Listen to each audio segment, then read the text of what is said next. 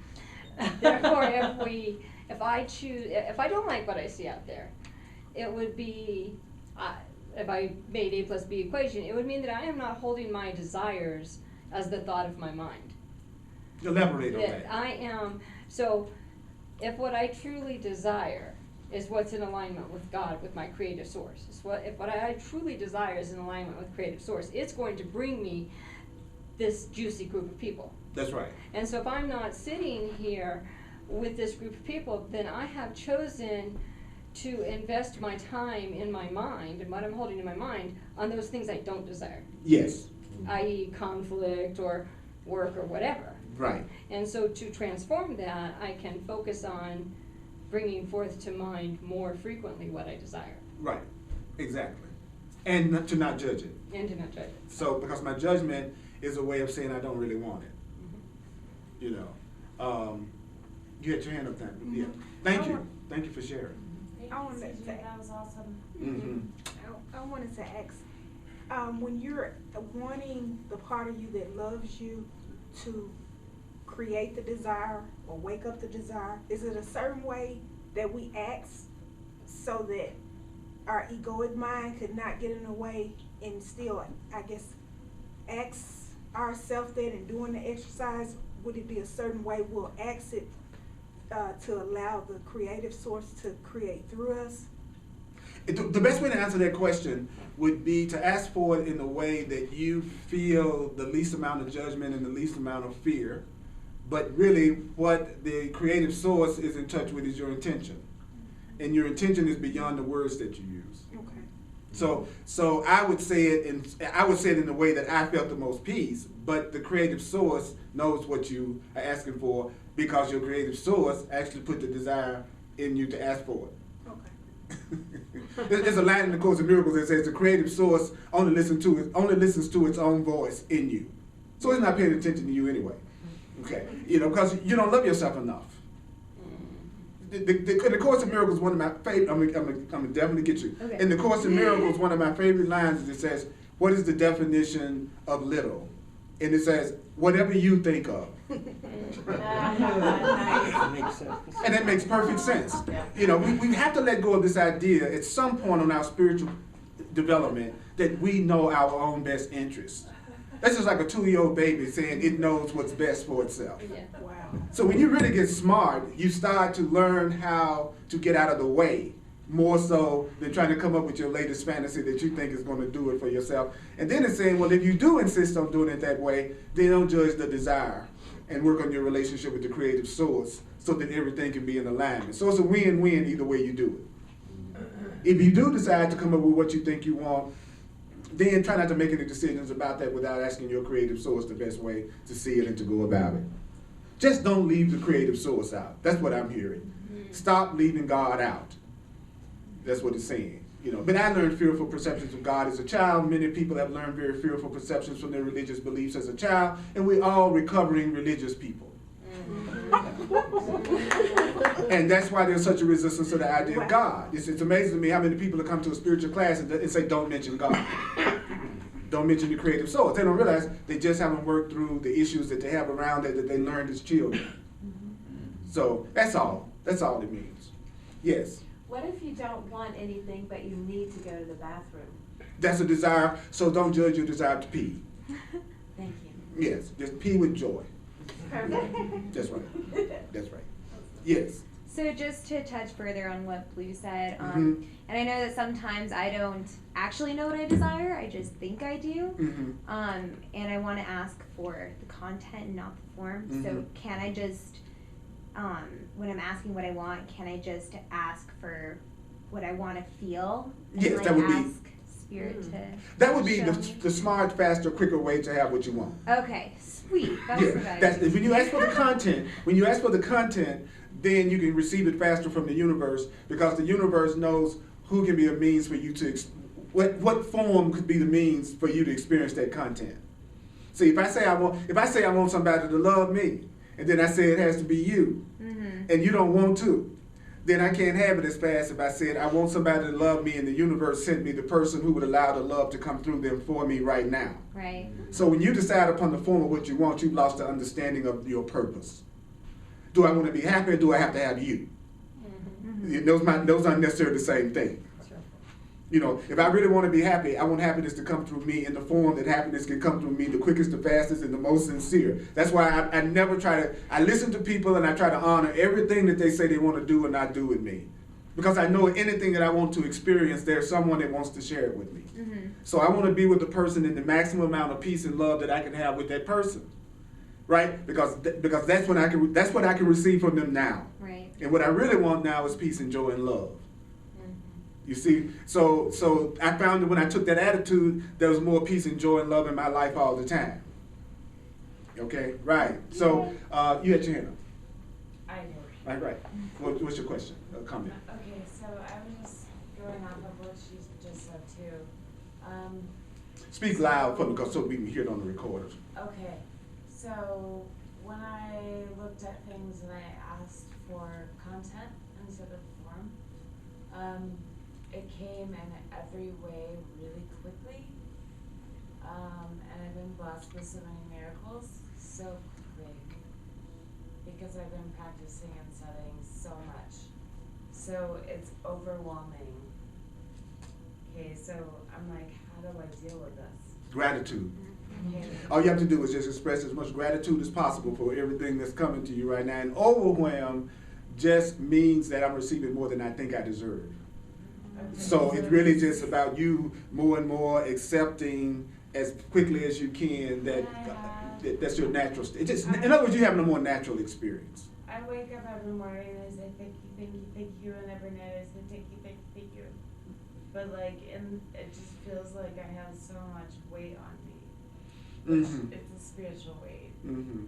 Mm-hmm. So Well, you're doing the thing that you need to do. You're putting yourself in a situation and around people who support the idea that you deserve to have it. You're allowing yourself to hear teachings that say you deserve to have it. So you're doing what needs to be done, and just be patient, and you'll increase your capacity And to breathe, receive right? it. Yeah, and breathe a lot. Yeah. Breathe a lot. Yeah, my brother. I process best by speaking, and I just need to get this out. Okay. When you were talking, when you were repeating, what do you want? What is it that you want? What I get all the time whenever that question gets asked of me, or at least recently, I don't want to say all the time, but just recently over the last months, clarity in my cognitive thought pattern has been my biggest desire. Yeah. And that, like, even that phrase in and of itself is confusing to me, like, exactly as to what that might mean or what that does mean, even for me, because what that means for me is to have a better understanding of how I think, both creatively in the art world that I work in, but also in the real world that I also work in. And it's hard to recognize the exact fear in there, but I can see it, if that makes sense. So again, my desire is clarity in my cognitive thought pattern. There you go. And your creative source knows exactly what you're asking for and what it is you want to experience through that. And so it's not even necessary for you to understand it as it is for you to have the willingness to ask for it. You know, and that's what you've done. And you actually had a pretty clear, as far as I could see, you had a pretty clear idea of what you was asking for. Because you turned around and defined it right after you said it, you know. So, and then you can break it down. See, I always break it down to this: love or fear, unity or separateness. That's really what it all boils down to: peace or conflict. And then everything we ask for is just the means that we think to that's going to allow us to have the experience that we want. See, the things that we ask for, they're really just represent the experiences that we're hoping for. So if I say that I want a car, then I want the experience of transportation. You see what I'm saying? Yeah. If I say I want to be in a relationship with a person, I'm saying I want the experience of joining or love. So we always are actually always asking for a content, but we're coming up with the forms that we think is going to bring us the content. That's right. So words are just symbols of symbols. They're twice removed from reality. It's the experience that we're asking for that's really behind everything that we ask for. And then the truth breaks it down. So let me break it down for you. It's just two things you're asking for, love or fear. Because everything that you want is either going to give you the experience of love or fear. That's it. So all day long I'm asking for love or fear. What's fear? Fear is an absolute feeling of total separation from everything and everyone around you. Fear is the ultimate level of separateness. And a call for God. And it's a call for love. It's a call for God. It's a call for healing. All right, let's go to the next one. Okay, we're going to plunge ahead. Okay, thank you, those of you who ask questions, because when you ask questions, you're usually asking questions or making comments that other people are thinking or maybe wondering about, but they just, maybe too shy to say it or ask about it. Okay, take a breath.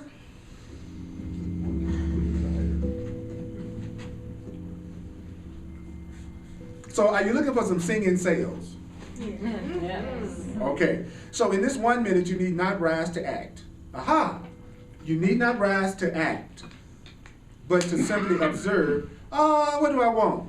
To take a hot shower, for example. I love how the way of mastery, one of the things I like about the way of mastery is that it brings it right down to the regular level that we think we relate to on an everyday level.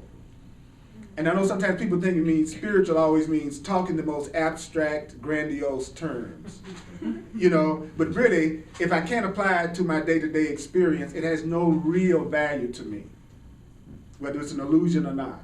So it's saying to me, so what do? You say, what do I want? To take a hot shower. The feeling of the thought, I love this, the feeling of the thought, or the thought that emits the feeling in the body, I want to take a hot shower, that's carried on the elixir of desire. So desire is coming from a depth of your being that rests right next to the face of God. What does that mean? Well, might it not be the case that by following the desire that wells up through your heart, now how do you follow the desire that wells up through your heart? You do it by feeling it, embracing it. And isn't that what you do with people that you think you love in an intimate relationship that you desire? You always have a desire to well up in your heart, and then you want to feel it and embrace it. You want to feel them and embrace them. How do you know? If you have love, you're going to want to embrace it and you're going to want to feel it. You're going to want to join with it. It's easy to tell whether a person fears you or they love you. What you fear, you move back from. What you love, you move toward. That's it. What you love, you open to. What you fear, you're closed to. That's it. I'm sorry, I will not make it hopelessly complicated so that we won't get past the block. I heard a statement the other day that was so cool. It said, you overanalyze something. You overanalyze an answer that you're not ready to use. So any answer that you receive that you're not ready to use, you're going to start analyzing it, and that's just so you won't use it. So I can always tell who doesn't want to use what they just heard because they'll be ready to analyze it. And I say, you're scared to use that idea. That's why you're analyzing it instead of using it. So it says, you might learn and discover what the ocean is wishing to express through the wave that you are. If you judge desire, might you not be shutting off the creative flow that the mind of God wishes to express? Okay, so the mind of God in you wants to express the desire, the true desire, based on love. But if you're judging it, you could cut off the creative flow that allows you to experience it. For instance, I always hear people who don't have money judge people who have it. It's amazing to me how many poor, broke people have judgment of people who seem to have a lot of money. And then they're wondering why they don't have any. The fact that you're judging it is telling the universe that's not something you want. That's something that would bring you fear. So you're successfully poor. Be happy about it. You succeeded. If you ask for a little bit instead of asking for all of it, that's another thing these books say. You need to ask for it all. Say, I want it all. I can have it all. Right? Because you already have a little bit. So when you ask for a little bit, you're asking for what you already have, so your prayer has already been answered. Say it again. If you keep asking for a little bit, nothing happens because you already have a little bit.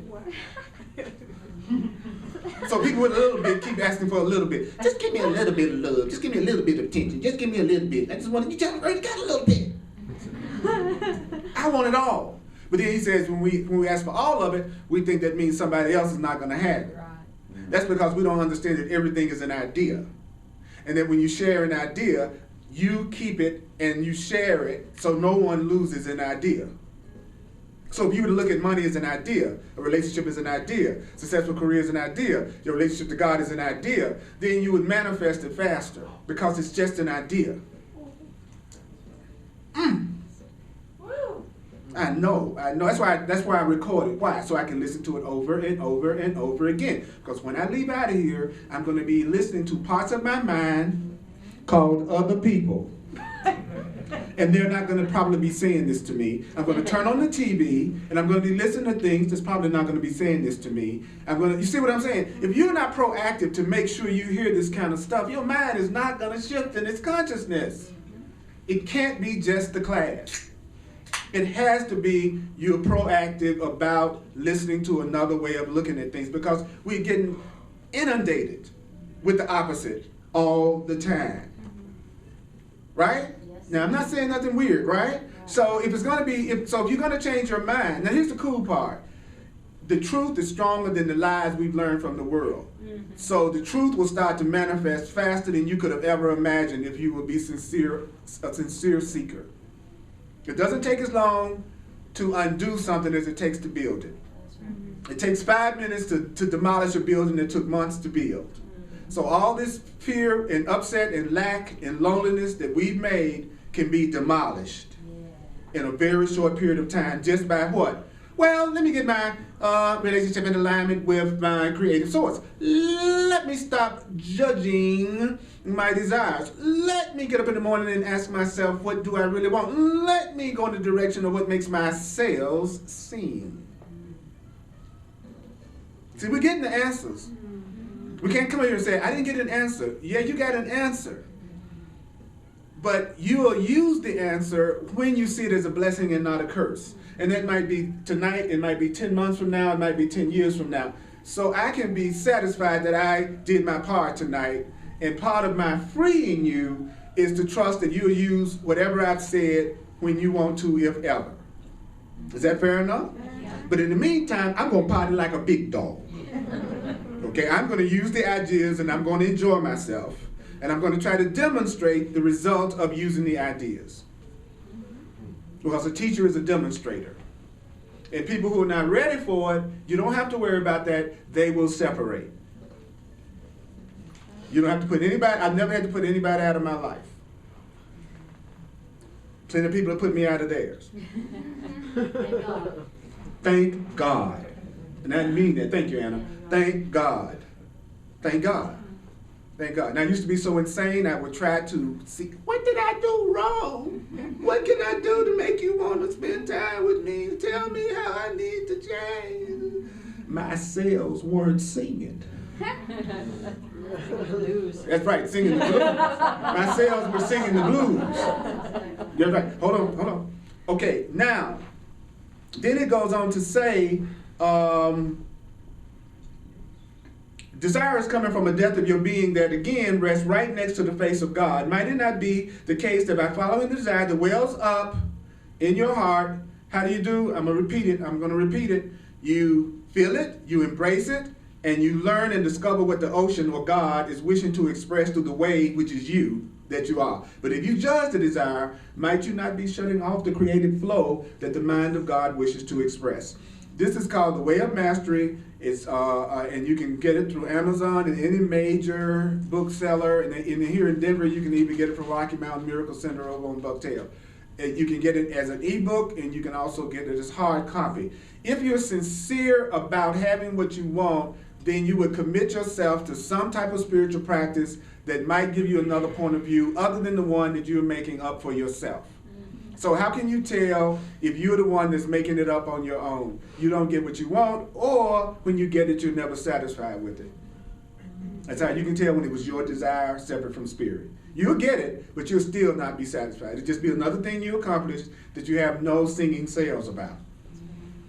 Okay, so it's easy to tell. I love simplicity. So if you like simplicity, come to my class. If you need complexity, I'm the wrong guy. Because complexity is just a smoke screen to hide the simplicity of things and keep you from having what you want. And so people who are not ready to have what they want yet need complex teachings. Because then they can spend all their time trying to figure out the teaching as opposed to using the teaching. Yeah. And some people think sitting around talking about a teaching is the same as doing it. Yeah, imagine that. Imagine that. That's right. They just love to talk about it, but they're never going to do anything that they're reading. So, of course, that's the problem. You have tied the holes in a knot through conflicted judgments. Here is a very common one in your world. Be honest with yourself. How many times have you felt a desire to be wealthy? Who in this room has ever felt the desire to be wealthy? Raise your hand. All right. All right. And who in this room is tight? What do you mean? Okay, thank you very much. Thank you very much. I think you just proved your point. Yeah. So there's a direct correlation between being generous and having wealth. Really? Well, I ought to just be wealthy because I'm nice. I'm a nice person. Now, the universe has given you unlimited abundance that's available to you at all times. And what we need to do is remove the blocks to the awareness of that abundance by not judging it, right? So it says right here, be honest with yourself. How many times have you felt the desire to be wealthy? Is it not something you are supposed to sit around? It's not something, I did not love this. It says, it is not something you are supposed to sit around and talk about or make very public, especially if you're trying to be spiritual. Now notice twice that the way of mastery is, he said, if you have a desire for sex, no, you're not supposed to say that because it's not spiritual. Now I turned around and say, if you want to be wealthy and have money, no, you're not supposed to do that because it's not supposed to be spiritual. Have you noticed how many things that we normally desire to experience that we assign as not spiritual? I want to go to a club tonight, that's not spiritual. There's certain kind of clothes I like to wear, that's not spiritual. I like to cuss you out, that's not spiritual. So people have a false idea that spiritual means, I just want the good of everyone.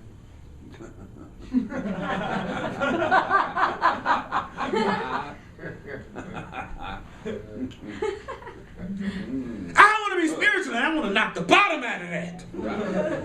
Okay, now. See, spiritual people don't talk like that.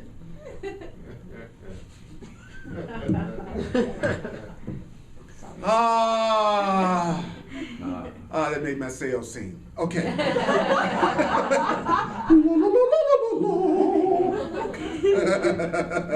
You may have thought, I woke up this morning and I just imagined having so many golden coins that I could buy the entire planet. Wow. Then you remember, oh no, money is the root of all evil. I can't think that way. Well, I better get busy and get off to my office job. See, if you don't want to believe that your desires can manifest as a result of your alignment to your creative source, and you think that there's something wrong with that and you judge it, you better go to your office job. Yeah. That's why it's there. And secretly inside, you really resent because they don't pay you what you think you're worth. Anybody familiar? But I'll pretend like I'm quite fine because, I am spiritual. I'm spiritual now. And so, no, I'm quite fine. I really have enough. No. I'm really quite fine. Then you drive home and a Mercedes pulls up alongside you. Your car smoking. You can't help, not in a good way. You can't help but turn and say, God, I wish I could afford one of those. Then you think, it was I had a Lexus and a Mercedes. Still was not happy. I got everything I thought I wanted in the 70s and the 80s, and it was disgusting to get everything that you think you wanted at a material level, and 90s, and not be happy. But the blessing from that was I learned that my happiness came from within. that it had everything to do with how I saw things and not any particular thing that I had.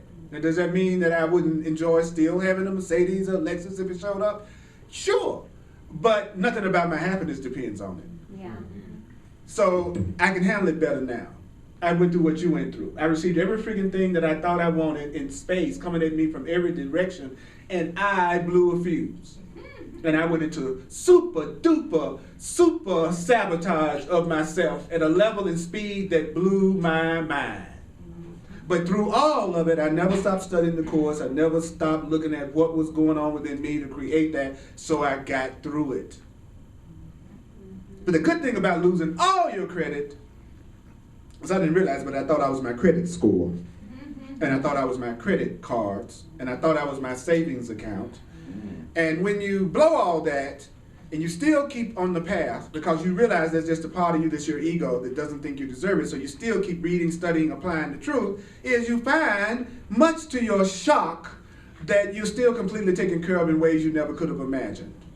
And all of a sudden you get, oh, that's not necessary in order for me to have anything. And that, my friends, is freedom. All right, so it's not necessarily based on you getting all the things that you think you want. The biggest shock that's going to ever come to you, I bet you, in your life is when you get all the things that you think you want. That's right. But it's hard to tell somebody that who thinks they don't have what they want yet. They think that if they get that, they know they're going to be happy. Well, get back to me on that.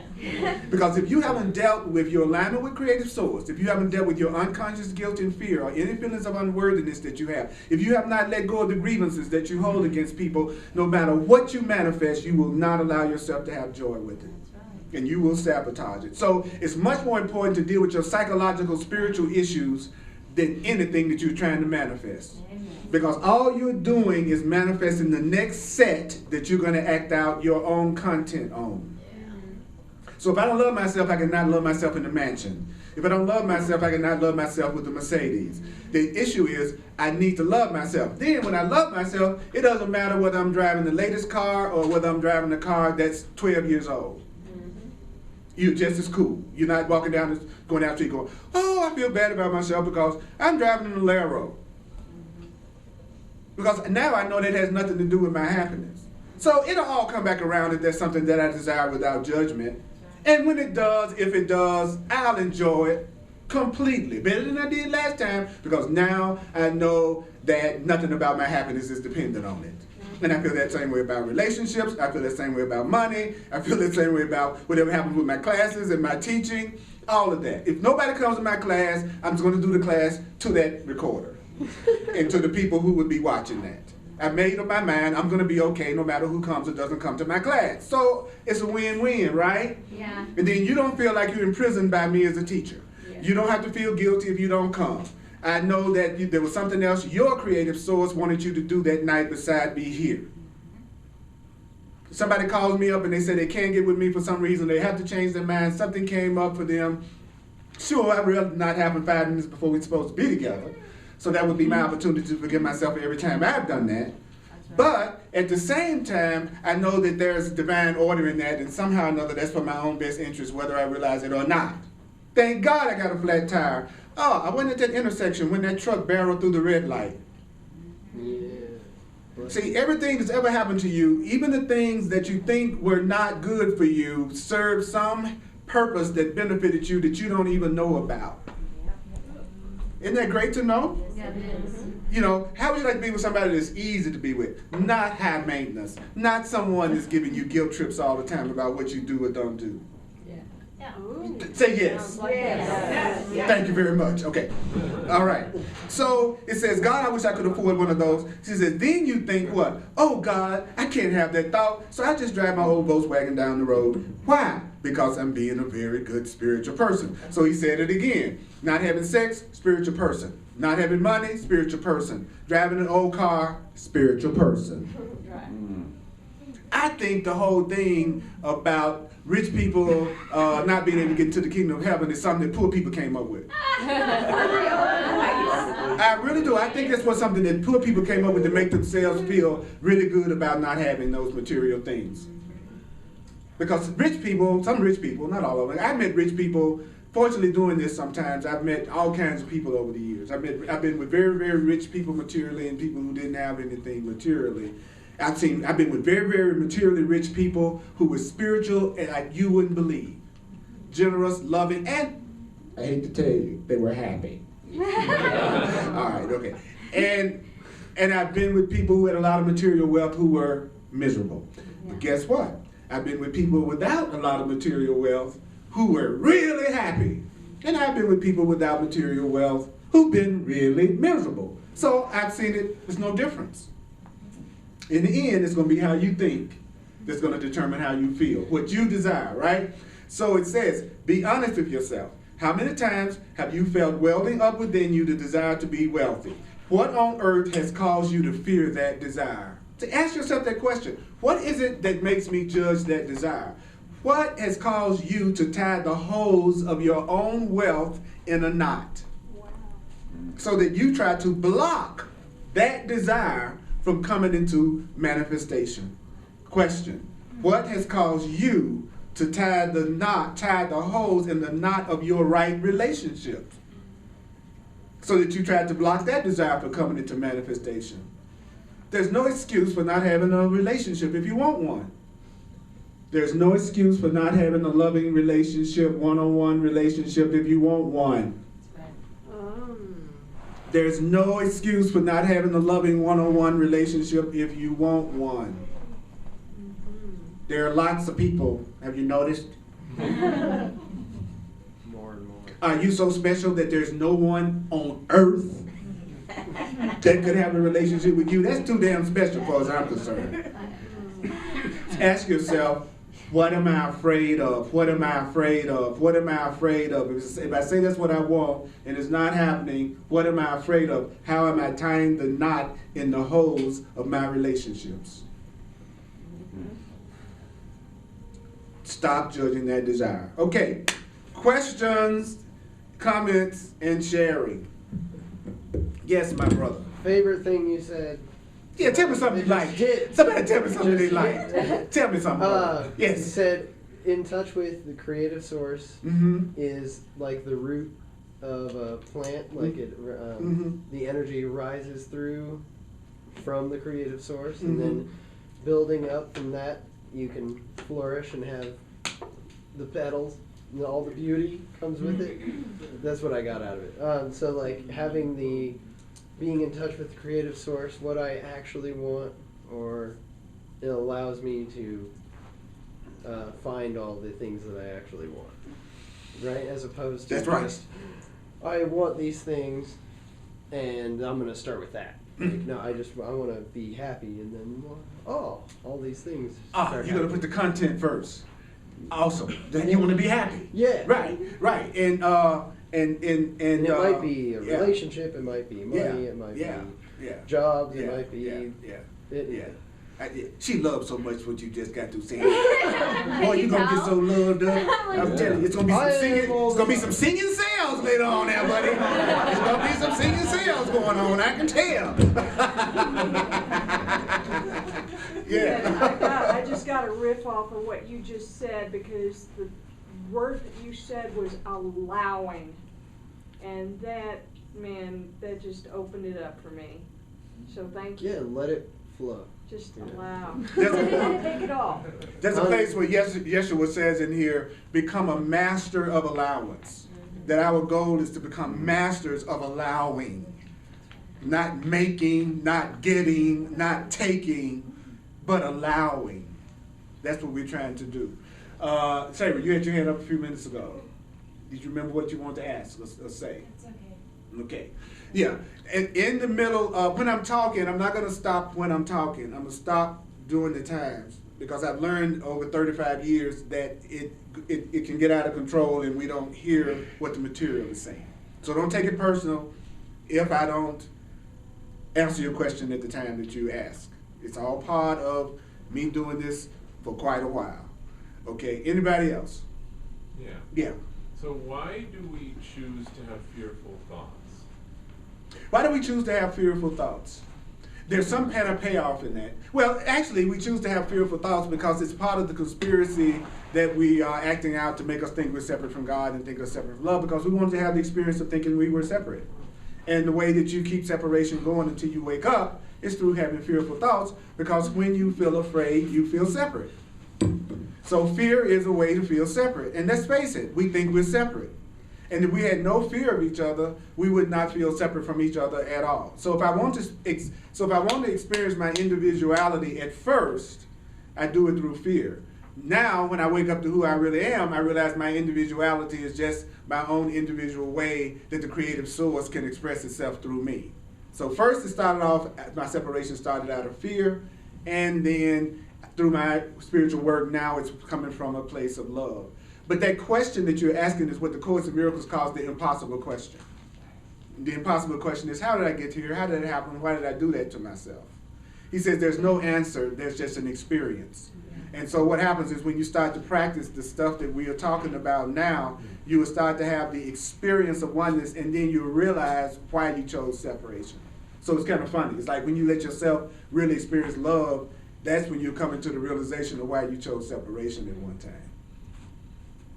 But think about it. If you're afraid of me, you don't want to join with me. You don't want to connect with me. If I'm afraid of you, I don't want to connect with you.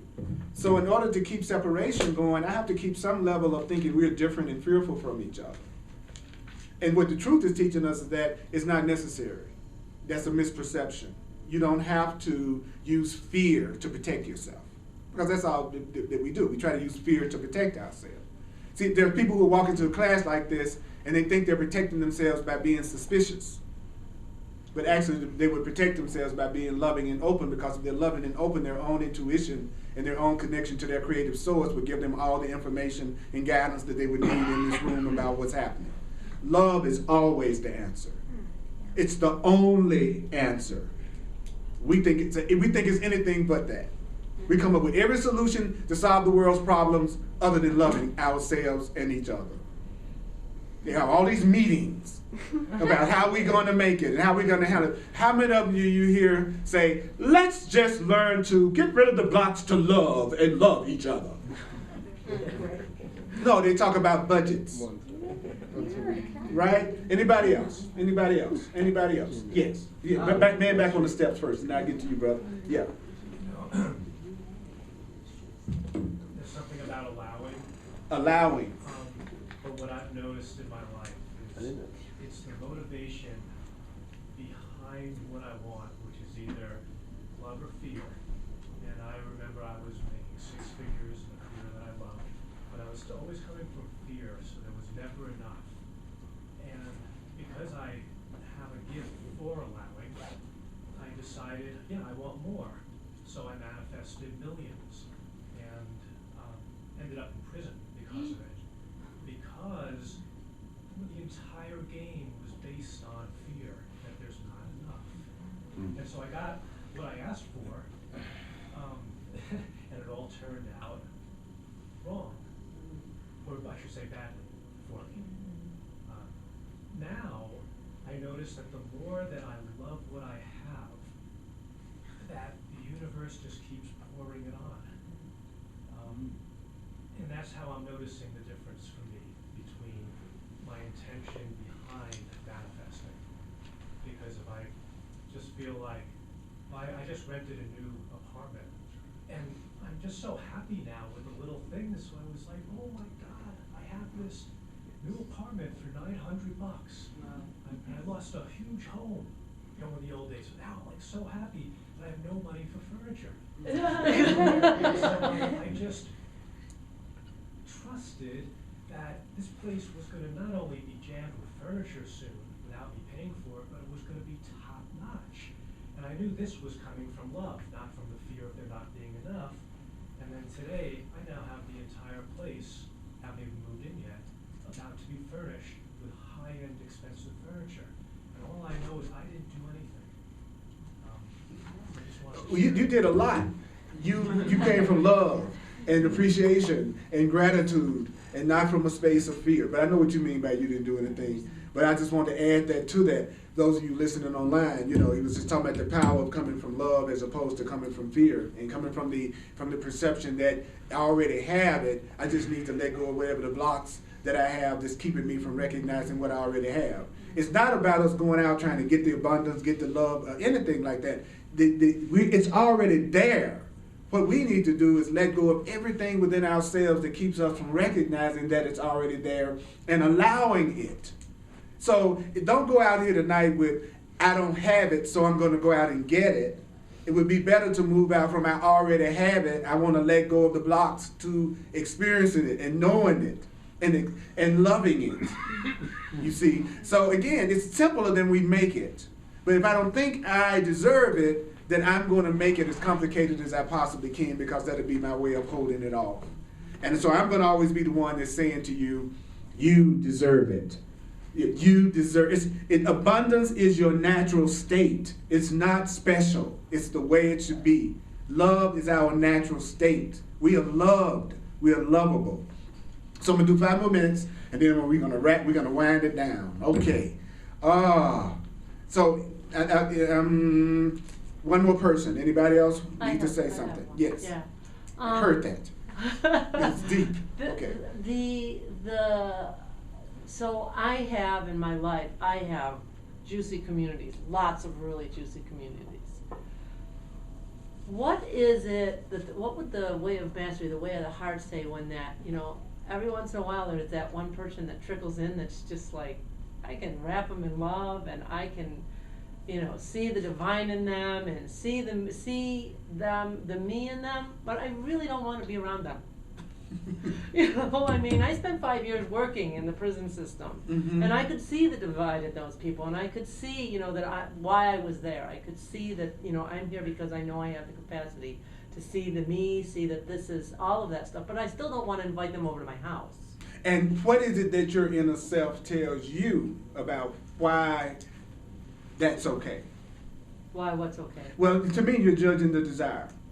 To me, desire to not? Yeah, right. Wow, yes, thank you. Okay, yes, yes. Same thing. Yeah. It's like you have no desire to take them out to lunch, and whatever, Yeah. But you're judging that desire.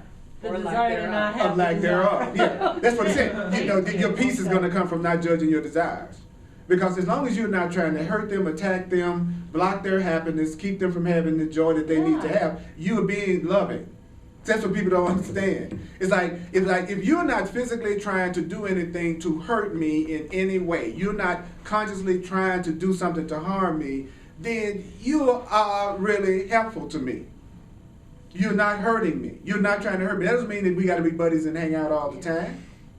We might have different perceptions of what we value and what we like to experience with each other at the level of the body. But I am not at any level wishing you ill will or trying to hurt you. So you're being just as loving toward them as you are with the people you said let's go out to lunch with. To me, I got out of tonight, stop judging your desires, period. Period. Stop judging your desires. So thank you, that was a good one. That was a good, because sometimes people don't want to forgive people because they think they think that means they have to hang out with them. So they'll keep a grievance going because they don't want to spend time with the person. Because they think forgiveness means I got to hang out with you. That we got to spend time together. No, it just means I need to see you differently. That's all. I just need to see you differently. That's it. Okay? So now I want to complete. Okay. It'll be quick. I feel like as I dive into the fears and the loves in my own life that are there, I feel like a lot of the time I have Stockholm syndrome with those fears. Like like I'm stuck with them and I need to be with them because that's what completes me. And as I'm saying this, I'm realizing that how the falseness in that statement. That's the main reason why I'm saying this out loud. Right. But it's also something I can notice in other people. I can notice it in myself, and it's that desire to not have that Stockholm syndrome about my fears, and that I long for, and that is now that I'm saying it, it's becoming a lot clearer and a lot easier to let go. Yes. So thank you all for listening to that little rant. Oh, no, that's what the healing process is. It is bringing up what's going on within you that's been hidden, and you look at it. And see, and as you were looking at it, the Holy Spirit, the creative source within you, told you exactly how to look at it. That's the beauty of having the willingness to do the shadow work, to have the willingness to look at what's going on in your own mind that's producing what you're going through. So I want to acknowledge you all for being so willing to get so deep and to share tonight. So I'm going to stop right here at this part. So let's give it up to us, Holy Spirit. Whoa. Whoa. Whoa. Okay, so I'm going to do the financial expression of appreciation right now. Thank you for sharing with me.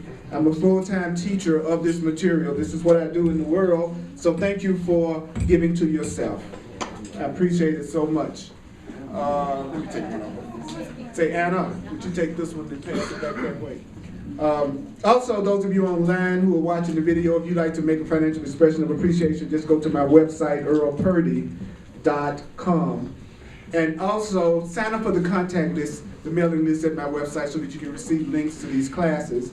And also, I'm available for one-on-one personal sessions called clarity sessions, where we take whatever the issues are you're dealing with, and then we bring the teachings of the Course in Miracles and the Way of Mastery and everything I've learned to your issue, as well as if you are open to it. I'll also use my knowledge and experience with astrology and numerology, which is just another way for spirit to communicate. That's it. So I'm here to be truly helpful. So any way that I can do that, go to my website. It will give you all the details about it.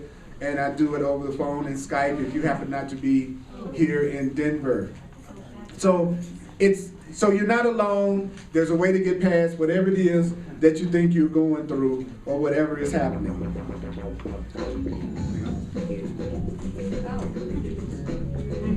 Thank you for sharing. Thank you for sharing. Thank you for sharing. Okay, what I'd like to do before I finish up tonight, Sunday at 1 o'clock to 2 o'clock, I do another class right here called The Course in Miracles. Right here, called A Course in Miracles. And what I'd like to do in a few moments to help us reinforce what we've heard is I'd like to get as many people as possible that's willing to do this to say, one thing I heard tonight that I really want to remember is don't judge my desire. Don't judge your desire. That's what I was Don't judge your desire. It's okay. You can say what somebody else said. Don't judge your desire. Ask for it all. Ask for it all. Allow my cells to sing. Allow yourselves to sing. Hold my desires in mind. Hold my desires in mind. Make your relationship with the creative source your primary relationship. Make your relationship with your creative source your primary relationship. This is my good friend Anna Gajawa. She teaches A Course in Miracles at the Rocky Mountain Miracle Center on Monday nights. What time, Anna, is your class? 7:30. Yeah, Anna and I have been friends for almost 30 years. We know so much about each other, we have to be friends to the day we die. We don't have no choice. That's right. We can't even afford to get in any grievance.